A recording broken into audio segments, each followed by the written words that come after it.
Welcome to Burlap Teachers. Enjoy the video. You begin by confirming compatibility and signing into your VW ID. This makes features available and syncs profiles. Once done, enable Bluetooth and mobile data on your phone so the app can detect the vehicle and pull live status. Make sure you have the vehicle VIN handy and the infotainment unlocked. This speeds pairing. If prompted, accept permissions for location and notifications. These allow remote services and real-time alerts to function properly. Next, open the app and choose Add Vehicle, then enter the VIN to identify your car.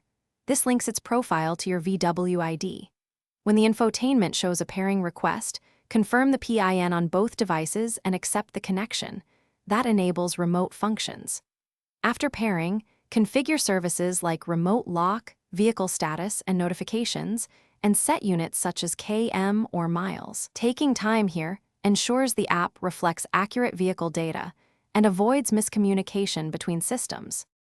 To finish, test core remote commands, lock, unlock, horn, and climate start to verify connectivity and permissions. Doing so confirms the app's control over the car. Then review vehicle status screens for fuel, mileage, and any service alerts so you know the baseline condition. If something doesn't work, try a simple fix. Restart your phone, toggle Bluetooth and mobile data, and re-log into your VW ID. This often clears session or pairing errors and restores normal operation quickly. Thanks for watching. Consider subscribing if this video helped you.